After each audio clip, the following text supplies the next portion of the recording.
Hi everyone! So today we are going to talk about royalties and expanded distribution, the Kindle Unlimited rate, and cyclical or seasonal ups and downs with your financials. So we're going to have all sorts of good information on your financials, so grab a notepad, follow along, and hopefully won't confuse you very much, and I promise the math is super easy. And these are all things that you should know as an author when you're thinking especially about quitting a job and going into writing full time, because you have to know that your income is not going to be the same every month that you're writing. So let's start off with the cyclical or seasonal aspect of being an author. When you're an independent author, it's not like being with a traditional company. Amazon holds your check for about 60 days, and then you get paid your first monthly, and then every month after that you get a check, which is really, really nice of them. So you have to kind of budget in when your ups and downs are going to be. My biggest market is North America, but being US and Canada, we have kind of a time where readers read a lot, and then a time where readers are super busy. So you're not making as many sales. Those times are the warm times. So spring, summer, people are getting outdoors, they're starting to do their work, they're going on vacations, they're doing sports with the kids, things like that, and they just aren't reading as much. When it comes to fall, it's starting to get dark, it's starting to get colder, and winter, we all know, is dark and cold. And we all want to sit inside cozy with a book, right? So that's what we do. And so you'll find that September, no, October, your sales are starting to start creeping up. Christmas, we love to give books. We love to, read ebooks after the holidays. Like the Christmas part itself, people are super busy. But afterwards, during those holidays when they have a slowdown, January, February are huge for sales and books. It's just the way it is. And then April, things start tapering off again, and you just have less income. It's just kind of the seasons and the cyclical nature of what we're doing. And that's kind of a reason why a lot of authors have a hard time with it, because unless you're earning a lot in the winter and you can set money aside for those summer months, it makes it very difficult. We'll start with royalties today.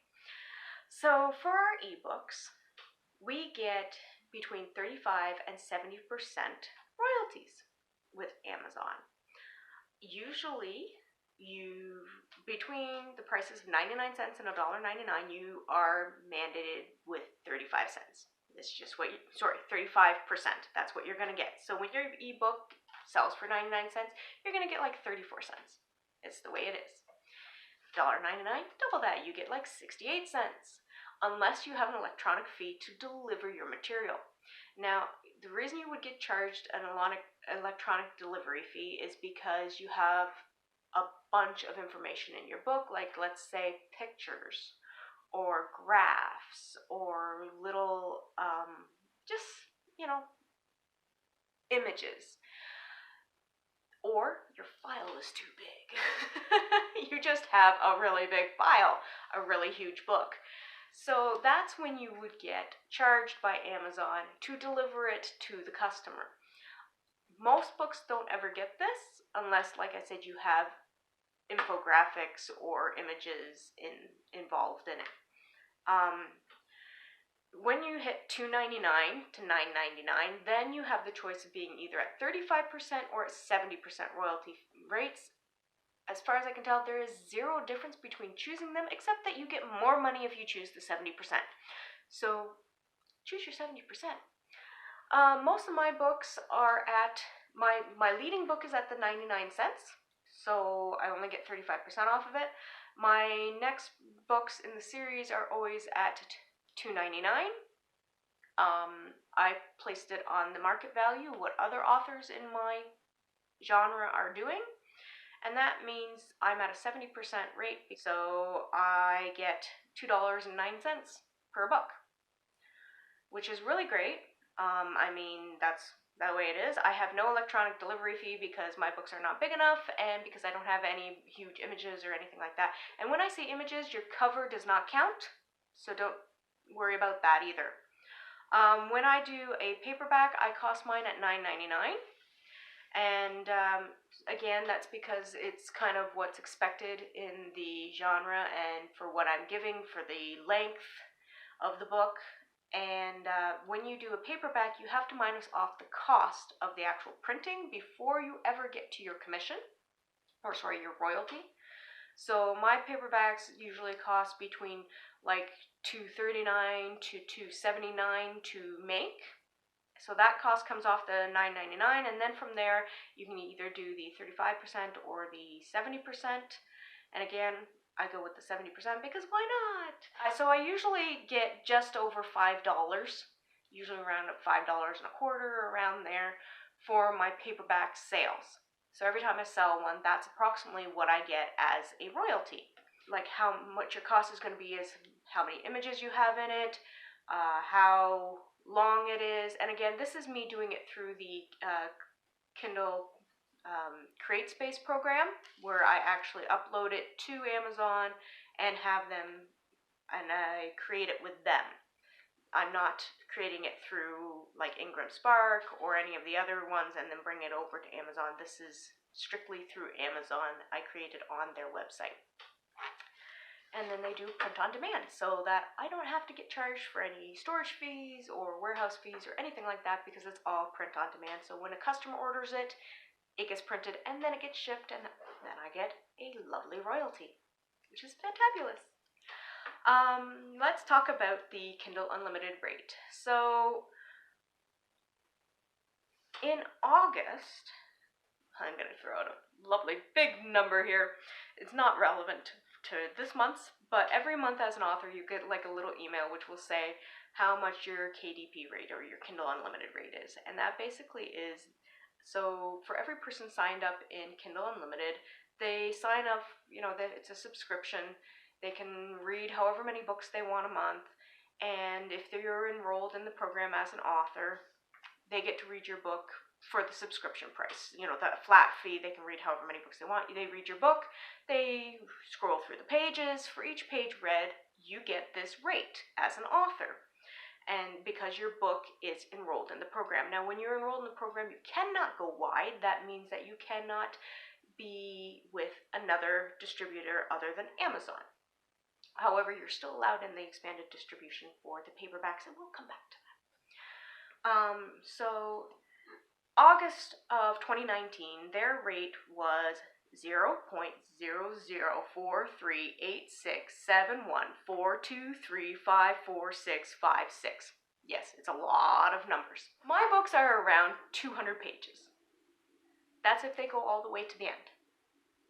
So if they read all the way to the end, and they go through the credits, the whole deal, on that rate in August of 2019, I would make 88 cents for that book being in Kindle Unlimited for the person who read it all the way through. And you can say, well, 88 cents versus getting it, a sale at $2.09. What are you doing, Joe? Why would you do that, right? It doesn't seem like very good math.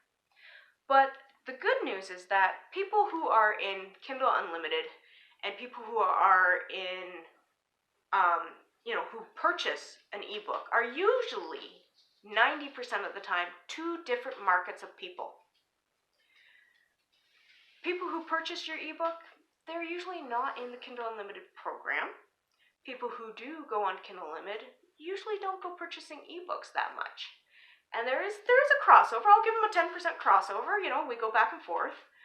But if you're on the Kindle Unlimited program, the benefit of being that is because you can try out new books that you would normally kind of go, I'm iffy on. Would I really want to buy that? But in this case, you're kind of viewing them as free because you're only paying the subscription during the month. So you can try them out without any penalty to you. So I might get page reads from people who don't read the whole book because they're not interested, but they only read like 20 pages and go, that's not for me. But I still get paid for those 20 pages. And also, some people who find my book on Kindle Unlimited might go, I really do like it. I want to read the whole series. And then I'll get page reads from them. But if I didn't put it in Kindle Unlimited, I would not see that income. And over half of my income comes from Kindle Unlimited. So it is a big market that gives me income, and so I don't see any reason not to be in it. To me, the benefits are greater than being out of it. And some people will argue the other way around, and that's their choice and their opinion, and they're allowed to have that, and that's perfectly fine. Each to their own. So just do your research and choose what's best for you. So the last thing I want to talk about is expanded distribution, and this is just for paperbacks that you have with Amazon. So when you create a paperback with Amazon, you have the chance to checkmark a little box called expanded distribution. And what Amazon makes it sound like is not necessarily what it is. But, I mean, it does have the potential to become what they've said. When you click expanded distribution, it will say that your book will have the potential to get into libraries, schools, bookstores, online retailers, etc.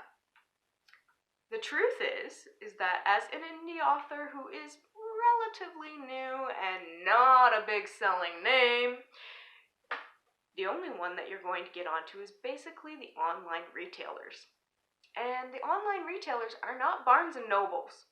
They're not Indigo or Chapters. They are not Kohl's. They're not those big stores. They are usually online retailers who purchase your book at cost and then sell it for a much higher price than what it's listed on Amazon. So they'll try and do your book that, you'll sell for $9.99 on Amazon for $40 through their website. And they're hoping that they make the in-between money. Now, you do get a small commission off of this. It is not much at all. But the good news is, and this is why I do it, is because they are still kind of advertising your book. And most people are savvy enough, they're smart enough, that they'll go, am I going to pay $40 for a little romance book? No, I'm going to check it out on Amazon and see what they sell it for. And then, $9.99, and they're like, wow, what a great price. And that's what they buy it for. If they're truly interested, they'll come and find it on Amazon, and they'll buy it there, and you will get your royalty there. And that is why I do it. To me, I just kind of view it as free advertising. And I hope that somebody gets hooked on my books and goes from there over to Amazon and purchases the entire set. I hope it was helpful. If you have any questions or comments, please put them in the comments area below. Please subscribe, click the little bell so you know when new videos are out, because let's face it, I'm not consistent about putting up new videos, although we are trying. And we will talk to you later. It's Josephine Beintema. Go find me on Amazon.